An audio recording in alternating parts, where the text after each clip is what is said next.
Ok, pessoal, ok. Meu caro aluno de filosofia, eu sou o professor Natanael e hoje nós vamos trabalhar um tema relacionado à arte e à cultura. Sim, a filosofia também se preocupa com essas questões intangíveis da vida humana. A vida humana não é só a vida corpórea, a vida biológica, já diziam os titãs, anteriormente, lá nos anos 80. A gente não quer só comida, a gente quer comida, diversão e arte. Por quê? Porque faz parte da nossa vida, né? É o lazer, é a cultura e, obviamente, está entranhado dentro da vida humana de tal modo que a filosofia também se preocupa no que diz respeito a essa questão em específico. Nosso tema é esse, arte e cultura. É óbvio que, atrelado à arte e à cultura, nós temos também dimensões políticas envolvidas, nós temos também questões econômicas envolvidas, nós temos questões ideológicas, não é? Tudo dentro do mesmo pacote, o que torna realmente o assunto bem instigante, muito interessante e, obviamente, muito importante. Convido você a fazer algumas reflexões junto ao material que eu preparei para vocês hoje e nós vamos começar essa aula agora. Me acompanha que o tema é bacana, certo? Vamos nessa. Começamos, pessoal, com um conceito, não é? Sempre gosto de trabalhar as questões das nomenclaturas, da etimologia e dos conceitos elementares acerca dos temas que nós estamos trabalhando. Esse em específico fala sobre arte e cultura e agora nós vamos trabalhar um conceito do dicionário no que tange a esse tema, cultura, que vem do latim cultivar, né? Cultura que significa cultivar o solo na sua origem etimológica, lá no latim, língua oficial do Império Romano. Cuidar é um conceito desenvolvido inicialmente pelo antropólogo Eduardo Burnett Taylor. Pessoal, é importante dizer que as palavras elas são polissêmicas, muitas delas, né? São polissêmicas, significa dizer que tem variados significados, e esses significados muitas vezes eles vão variar, tanto no que diz respeito à tradução, se vem do hebraico, se vem do aramaico, se vem do grego, se vem do latim, se vem do árabe, quanto no que diz respeito à época, no que diz respeito também ao lugar. E a cultura da qual nós vamos nos reportar nessa aula tem nada a ver com o cultivo, né? E sim com uma questão muito mais ampla de todo um aspecto de conhecimentos e de práticas dos seres humanos, que inclusive os seres humanos vão legando aí de geração em geração, perpetuando esse conhecimento nas gerações futuras. Cultura e filosofia. O que é que tem a ver? A gente inclusive já trouxe um pouquinho desse preâmbulo, né, para você.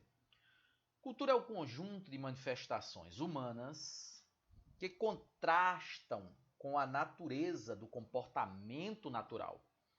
Por que isso? Contrastam com a natureza do comportamento natural. Porque o nosso comportamento natural ele é um, mas o comportamento cultural ele é outro, porque nós não nascemos com o comportamento cultural. Nós adquirimos mediante um processo de socialização. Tá legal? Enquanto que o nosso comportamento natural, da nossa natureza, ele é inato. Repito, por isso que essa frase aqui na terceira linha fala em, da segunda para a terceira linha, né, desse enunciado, fala em contraste com a natureza do nosso comportamento natural. Porque a cultura nós adquirimos mediante um processo de socialização, não é algo inato, não nascemos com ele ou com ela, o comportamento cultural, né, o conhecimento cultural, enquanto que o nosso comportamento natural, né, da nossa natureza, dos nossos instintos, sim, é inato e por isso essa frase fala em contraste. Aí, continuando, da terceira linha em diante. Dentro do contexto da filosofia, a cultura é um conjunto de respostas para melhor satisfazer as necessidades e os desejos humanos, Cultura é informação, isto é, um conjunto de conhecimentos teóricos e práticos que se aprende e transmite aos contemporâneos e aos vindouros. Aos contemporâneos significa dizer as pessoas que estão ao nosso redor, que vivem conosco, etc. Aos vindouros, obviamente, aos que ainda estão por vir. Então é isso, é o que eu dizia. É um conjunto de práticas. Cultura é um conjunto de conhecimentos. Isso abrange danças, festividades, crenças, valores, credos e demais condutas humanas. Ou seja, todo um comportamento social que nós adquirimos dentro de um certo tecido social do qual fazemos parte, como eu disse, mediante um processo de socialização. O que seria esse processo de socialização? Seria um processo de aprendizagem. Primeiro nós adquirimos no seio familiar e posteriormente nós avançamos nesse processo de socialização com outras instituições importantes, como por exemplo a escola, as igrejas, né? E por aí vai. A cultura é dinâmica como mecanismo adaptativo e acumulativo. A cultura sofre mudanças.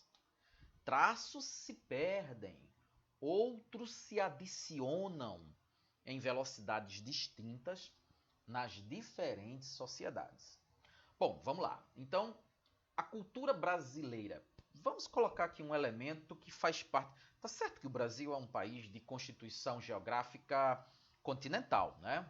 O quinto maior país do mundo, mais de 8 milhões de quilômetros quadrados, então é um gigante, né? Um colosso.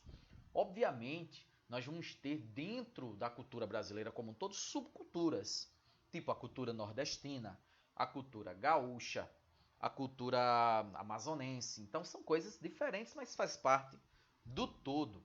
Mas o que eu quero dizer é o seguinte, a cultura ela vai se modificar. Vamos pegar um traço marcante aqui da nossa cultura. O ato de você pedir a bênção, isso era muito comum quando eu era criança. Não é? Era quase impositivo, era uma coisa absolutamente geral. Você ia dormir, você acordava, ou você encontrava aquele parente mais velho, durante o dia mesmo, que fosse, em qualquer horário, você pedia a benção. A benção meu pai, a benção meu padrinho, a benção minha avó, e assim por diante. Né?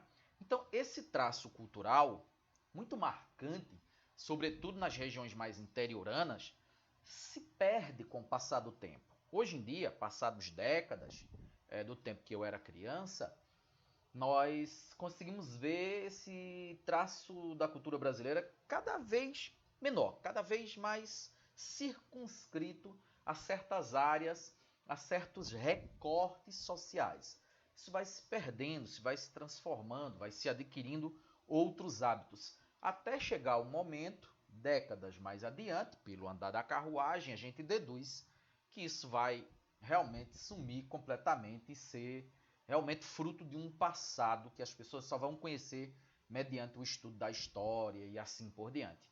Então isso é a dinamicidade. A primeira frase dessa lâmina fala isso, a cultura é dinâmica. Ok? Deu para perceber a analogia? Muda, e muda também em função do tempo. Se transforma, alguns elementos se perdem, outros elementos são incorporados. Então, essa dinamicidade é bastante atuante e complexa. Subcultura. O que é que trazemos sobre subcultura? É o grupo que convive dentro de uma cultura maior, apresentando semelhanças e diferenças em relação à cultura dominante.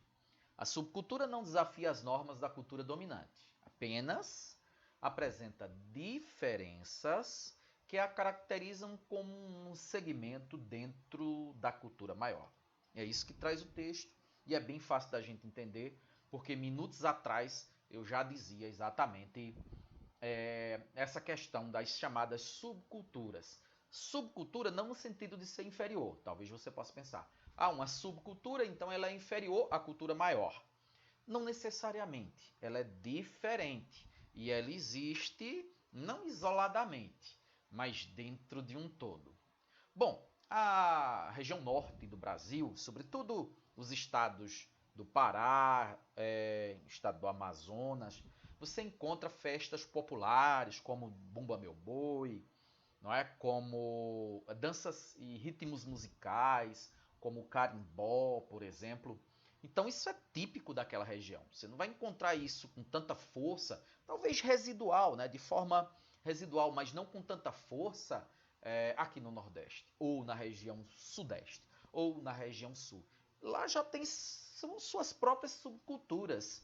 Na região Sul você tem aquela característica do gaúcho típico, o churrasco, o chimarrão, a bombacha, né? As músicas tradicionais.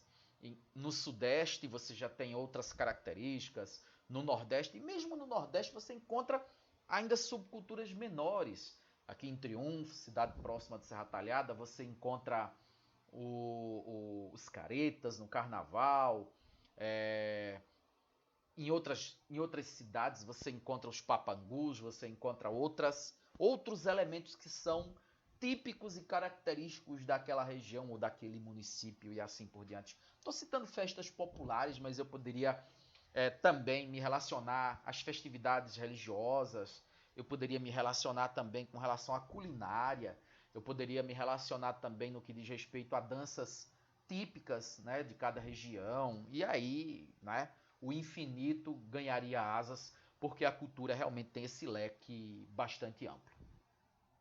Prossigamos, queridos. Eu espero que esses exemplos eles tenham sido claros para você ir identificando, não é, o significado dos textos que nós estamos fazendo aqui, breves leituras. Chama-se transculturação o processo pelo qual as diversas culturas trocam entre si elementos culturais. Por exemplo, quando os portugueses chegaram aqui, é óbvio que houve um processo de dominação. Houve um processo de genocídio, exterminação de culturas, porém, houve também um processo de assimilação. Tanto no que diz respeito ao que os portugueses ganham de costumes dos índios, por exemplo, a questão de tomar banho diariamente, que não era português, não é europeu, e sim indígena, quanto também o tabaco, né, o fumo, também é um outro exemplo, e é óbvio que os nativos também vão incorporar determinadas práticas tipicamente europeias, e isso casa bem com o exemplo que eu estou dando aqui. E aqui fala um exemplo também, ó. Os imigrantes libaneses que vieram para o Brasil, existem colônias, principalmente em São Paulo, de turcos, de árabes, não é? De libaneses, de outros países do Oriente Médio e de países europeus também, em bairros tradicionais da capital paulistana. Então eles legaram aí o hábito de comer quibe, uns bolinhos de carne assim compridinhos. Eu acho que você já deve ter visto, talvez até provado. Em contrapartida, diz o texto, muitos deles aprenderam a apreciar o feijão com arroz, que é típico da nossa cultura. Então aí você tem essa troca, que é o que a gente chama de transculturação. Essa via de mão dupla, onde você tem um intercâmbio de culturas. E os dois lados dessa moeda assimilam cultura uns dos outros. Ok? Beleza?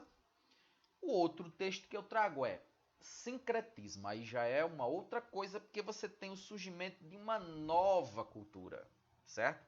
É a mistura, mas aí você tem o surgimento de uma nova cultura. Por exemplo, no que tange as questões ligadas à religião. Quando os escravizados vieram da África para o Brasil, trazidos por mercadores portugueses para serem negociados aqui como mão de obra escrava, né, ou escravizada, eles não trouxeram apenas os seus corpos, suas mentes, né, suas vidas, mas trouxeram também toda uma bagagem cultural, religiosa, né, costumes, etc.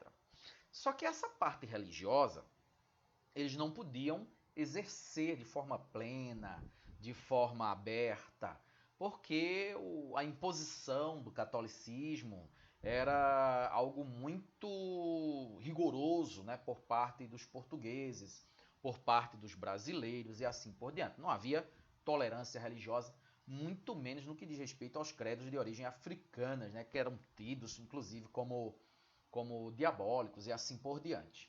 O que acontece? Para sobreviver, ou para a sobrevivência desses credos, os escravizados eles vão mesclar, tá, tais crenças, exatamente misturando com elementos cristãos / católicos, para facilitar o seu exercício, né, a sua prática. E assim nascem determinadas religiões de matrizes africanas que nós temos no Brasil, como, por exemplo, o candomblé. Não é? Então vem desse sincretismo, dessa mistura, onde você coloca elementos africanos com elementos católicos, portanto de origem europeia, não é?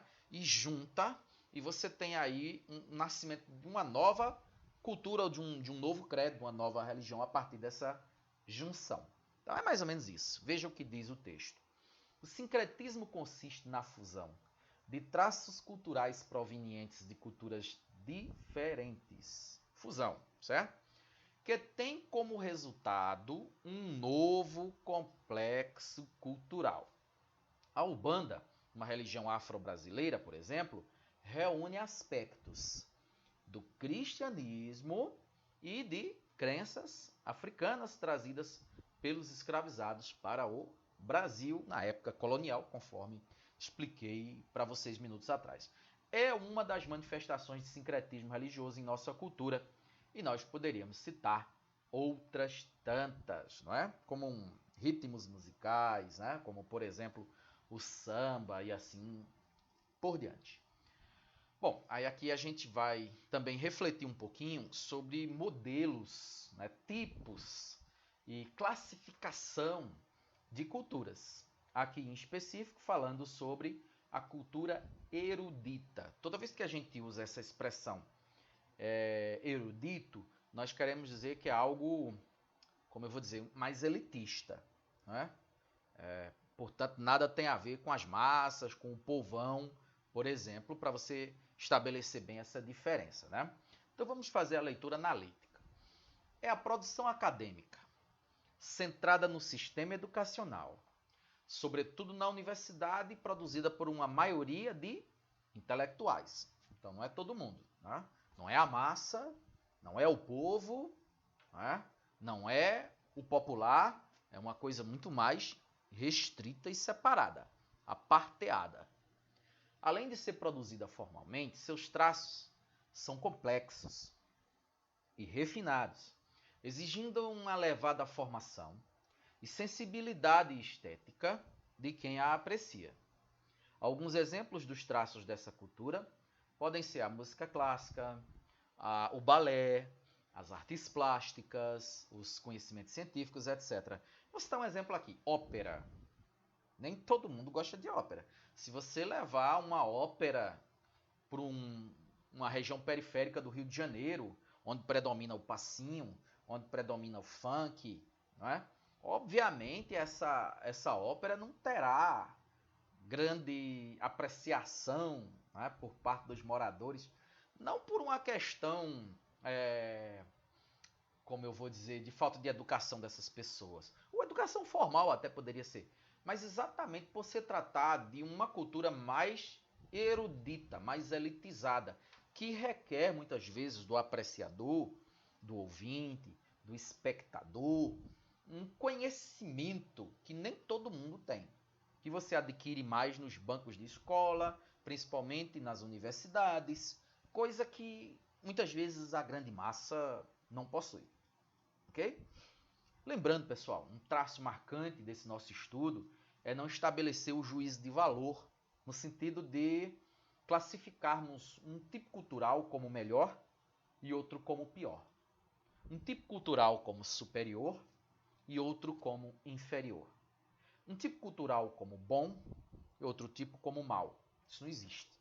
As culturas são diferentes e não classificadas com esse tipo de régua ou de medida que eu acabei de dizer. Tá? Cuidado com isso, porque é uma parte que nós sempre chamamos a atenção para não incorrermos aí em pensamentos, como direi, de superioridade intelectual.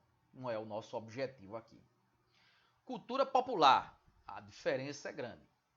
É identificada com folclore, conjunto de lendas, contos, concepções transmitidas oralmente, e é produzido pelo homem do campo, das cidades do interior, ou pela população suburbana das grandes cidades, nas áreas mais periféricas, conforme disse, né?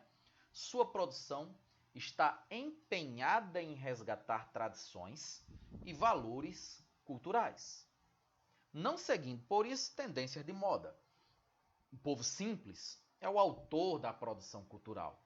Alguns exemplos de manifestações dessa cultura podem ser vistos em festas populares, nas danças regionais, nas lendas, nos ensinamentos e práticas que são passados de geração em geração de maneira informal. Vamos colocar aqui o Alto do Moura, que fica onde? Na cidade de Caruaru, a cerca de 300 quilômetros aqui de Serra Talhada, né? O Alto do Moura é considerado o maior centro de artes figurativas de toda a América Latina. O que é produzido em termos culturais no Alto do Moura? Peças de artesanato, principalmente utilizando como matéria-prima o barro, carrancas e outras feituras artesanais a partir do barro. Aí eu pergunto, isso é cultura popular ou cultura erudita? Muito fácil da gente detectar, né? Muito fácil da gente discernir. Eu tenho certeza que você já me entendeu. Poderíamos citar outras tantas, festas juninas típicas aqui do Nordeste, principalmente nas regiões interioranas, não é? E por aí vai. Manifestações religiosas e toda uma gama do folclore brasileiro que é absolutamente rico, composto por lendas, por tradições, não é? Por histórias que são eternizadas, contadas de boca em boca, de geração em geração. É óbvio que isso vai, com o passar do tempo, diminuindo. A cultura popular, algumas delas tendem a ser perpetuadas, no sentido de ter uma durabilidade maior, mas outras tantas já estão se perdendo, dado um processo também de globalização que busca, entre outras coisas, ou proporciona, entre outras coisas, uma espécie de uma padronização cultural quase que mundial, né, no seio do capitalismo. Então, hoje nós vamos comemorar festas como Halloween e outras tantas que não têm origem alguma no Brasil, não é? Muito menos no sertão nordestino. De onde vem isso? Vem de fora, vem da cultura dominante, dentro desse processo de globalização que tende a massificar, né, os elementos da cultura dominante, enquanto que os elementos das culturas locais e regionais tendem, dentro desse processo, a desaparecer. É a realidade. Cultura de massa. Aqui já é uma outra coisa, porque envolve também os meios de comunicação de massa, tipo rádio, TV. Vamos dar uma olhadinha. Olha só. Diz assim: é aquela resultante dos meios de comunicação de massa, tais como a indústria fonográfica, música, a cinematográfica, né, o cinema, as TVs, o rádio. Hoje nós poderíamos colocar também YouTube, ok? Obviamente que ainda existem pessoas sem acesso, né, mas já é um processo em vias de massificação, a questão da inserção digital, né? E aqui fala produzida de cima para baixo, já que o consumidor não participa de sua produção. Por exemplo, quando um programa de grande apelo de audiência, como o Domingão do Faustão, ou Caldeirão do Hulk, ou um outro qualquer aí das TVs abertas, elas colocam uma atração musical incessantemente, não é? Vamos supor, a Anitta, não é? De forma martelando assim, todos os dias, todas as semanas, de maneira constante. Isso vem de cima para baixo. Aí aquela música, aquele artista, aquele estilo, ele ganha realmente ares, vamos colocar, de massificação, não é? mas não em função de ter muitas vezes brotado do seio popular, né, do seio das massas, ali debaixo das comunidades, e sim que foi uma coisa plantada, uma coisa colocada, né, a partir de um desejo, de um querer, de uma atitude dos meios de comunicação de massa. Pela insistência e pelo alcance que esses meios de comunicação de massa possuem, acaba realmente ganhando, pela insistência, como disse, o gosto popular, gerando uma cultura de massa. E aí gera hábitos, como danças, como modo de se expressar, de falar, e até hábitos culinários e assim por diante.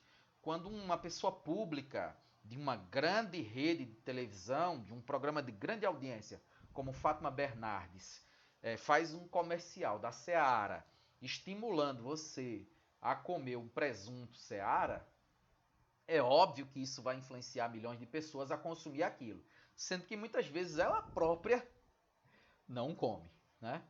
Tá percebendo que é uma coisa de cima para baixo? É fácil da gente entender. E aí, continuando. Já que o consumidor não participa da sua produção, esse tipo de cultura vinculada pela indústria cultural, como veremos mais adiante, e já estamos vendo, né? Impõe padrões e homogeneiza o gosto através das modas culturais, dos modismos que são criados por essas novelas, por esses programas de auditórios, por filmes de grande apelo, de grande audiência, veiculados na grande mídia, hoje em dia até por youtubers e assim por diante. Eu acho que está claro aí a influência dessa grande mídia, dos grandes monopólios de mídia, com relação à feitura da cultura popular. Ok? Indústria cultural e a cultura como mercadoria. Isso é bem interessante, porque envolve esse conceito, esse aspecto que nós vamos mencionar agora, a alienação. Mas sobre a alienação cabe um capítulo à parte, depois a gente analisar o livro da... como é o nome da autora? Da filósofa... Bom, esqueci agora não me vem à mente. Deixa eu tentar me lembrar o nome dela. Ah, lembrei. Marilena Chauí, não é? Ela escreveu um livrinho pequeno sobre alienação, é bem interessante. Depois a gente pode ter uma aula à parte reservada só para isso, porque envolve conceitos e toda uma gama de reflexão que a gente precisa de um pouco mais de tempo para se deter. Mas enfim, vamos a esses elementos aqui essenciais. A indústria cultural, diz o enunciado que eu trago aqui, desloca os indivíduos da realidade em que vivem, colocando-os num plano fictício, movido pelas ilusões e desejos de consumo. Lembra do exemplo que eu dei da Fátima Bernardes? Bom, você vai assistir um programa infantil, tá? Nem sei quais são os programas infantis que passam agora, porque realmente não assisto, ou assisto muito pouco TV. Mas enfim, vamos pegar um programa infantil qualquer. A criança ela é bombardeada por comerciais de brinquedos, chicletes e outras guloseimas. Para que aquilo? Para estimular o consumo de um público específico que está ali de olhos vidrados naquele programa, que é o público infantil. Da mesma forma, no comercial do futebol, você tem o comercial da cerveja. Da mesma forma, no comercial da novela, você vai ter produtos de beleza e outras coisas que atraem mais um público específico que está ali naquele programa, nesse caso da novela em específico, o público feminino. Então, o que é isso? Isso são meios que os grandes monopólios de mídia inserem para se criar uma homogeneização de padrões de cultura, de costumes, de consumo, de hábitos alimentares, de forma de se viver. Tudo faz parte da chamada cultura de massa e é alienação na medida em que o espectador, o cidadão, o ouvinte, o telespectador, o apreciador daquele programa, ele está sendo induzido. Não é uma coisa que nasce dele, que parte dele, que surge e emerge das camadas populares, muitas vezes das quais ele faz parte, e sim que vem de cima para baixo, induzindo ele, né? Moldando ele a ter aquele comportamento, a comprar aquele produto, a adotar aquela determinada postura que está sendo veiculado ali naquele comercial ou durante aquele programa, aquela novela que ele ou ela esteja assistindo. É bem complexo, mas é fácil ao mesmo tempo da gente entender, assim eu interpreto. Bom, o que é uma etnia? Outro conceito importante que nós trazemos na aula de hoje. Grupo de indivíduos que se diferenciam por suas especificidades socioculturais, refletidas principalmente na língua, na religião e na maneira de agir. Língua, religião, maneira de agir é cultura. E pessoas com essas afinidades, o idioma próprio, maneiras de agir comuns, uns para com os outros, e religião predominante, comum entre eles, formam um grupo étnico. Legal? Tranquilo? Unidade na diversidade. A cultura engloba os padrões de comportamento, as crenças, os valores, os conhecimentos e os costumes de cada grupo social. A gente, inclusive, já refletiu sobre isso, né? Não existem, e eu dizia isso minutos atrás, lembre-se, não existem culturas melhores, piores, inferiores, superiores, boas e más. Simplesmente culturas distintas, diferentes. Existe uma unidade na diversidade. O que nos iguala é o fato de sermos diferentes e de lutarmos pela afirmação dessas diferenças. Na medida em que cada cultura quer sobreviver. Cada cultura quer, muitas vezes, se ela for dominante, vamos pegar aqui a cultura norte-americana. Comer hambúrguer, fast food, né? Batata frita, Coca-Cola, o cinema, as músicas, o American Way of Life, né? O modo de vida americano. Então ele quer não apenas sobreviver, nesse caso em específico, mas se expandir pelo mundo, dominando o mundo do ponto de vista ideológico, cultural. Dessa forma, as culturas locais, regionais e as subculturas, que a gente já viu que é isso, tendem a desaparecer e serem substituídas por esse modelo dominante. Foi o que aconteceu com os índios, não é? E seu conjunto cultural, que foi extirpado, exterminado, por ocasião da chegada aqui dos europeus. Não só os portugueses no Brasil, mas os espanhóis também, em várias partes aqui da Europa, os ingleses na América do Norte, né? E assim por diante. Franceses vieram para cá, holandeses também, e assim vai. Chegando no finalzinho já da nossa aula, vivermos em um mundo de diferenças, o que não nos impede de encontrar elementos culturais praticamente universais. Exemplo, a maioria dos povos cultiva alguma forma de prática religiosa. Todas elas com a mesma finalidade, aproximar o ser humano de uma realidade transcendental, né, que ele acredite existir, para praticar o bem, para amar o próximo, para ter ações e condutas mais altruístas. Então isso é um traço marcante de todas as sociedades e de todas as culturas. Não há, pelo que a gente pode estudar, culturas sem esse traço marcante que acabamos de delinear. Determinismo. Teoria pseudocientífica difundida. Por que pseudocientífica? O que é que significa isso? É uma falsa ciência, tá? Acreditava-se ser ciência. Não é, porque os avanços científicos, posteriormente, século XX, século XXI, nos possibilitou analisar as coisas de forma mais profunda, mais técnica, não é? E o que antes era tido como científico e verdadeiro, passou a não ser mais. Então esse determinismo, teoria pseudocientífica difundida no final do século XIX e início do século XX, que defendia o comportamento humano, era condicionado exclusivamente, somente, por 3 fatores. Quais? A raça, que nem existe. A raça não existe. Somos todos membros da chamada raça humana. A cor da pele, a melanina, não é?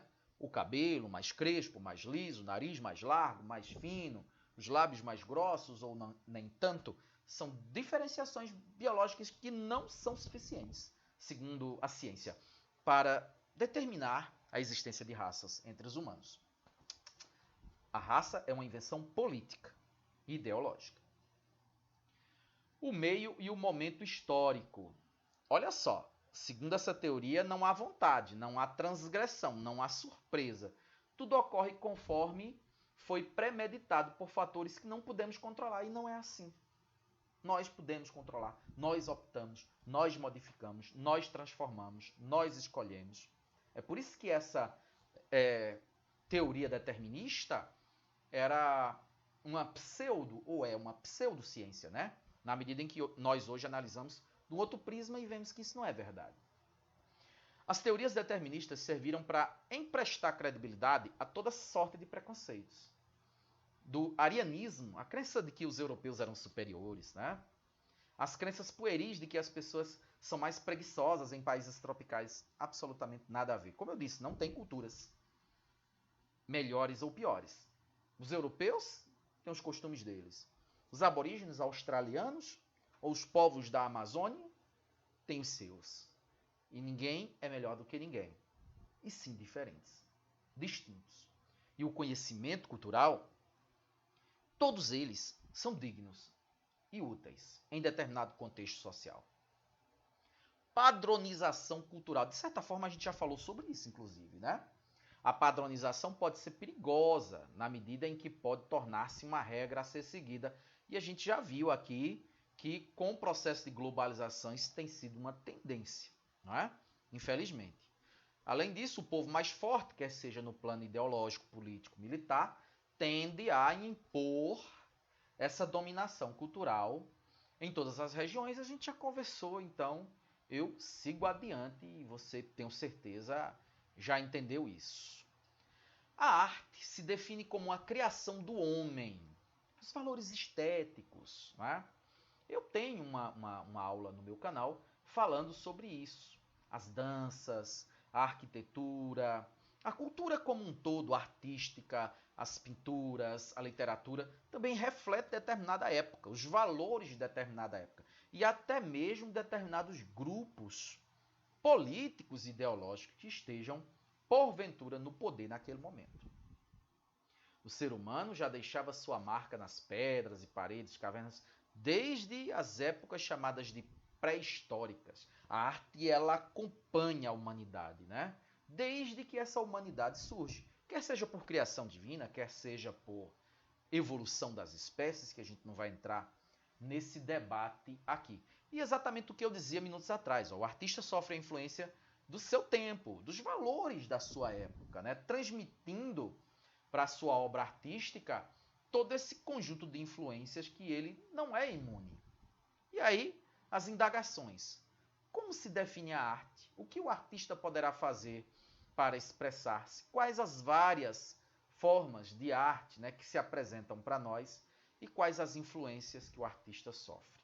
Múltiplas. A resposta para tudo isso aqui: diversidade. Multiplicidade. É o ser humano. Valeu, pessoal. Abraço e até a próxima, se Deus quiser. Tchau.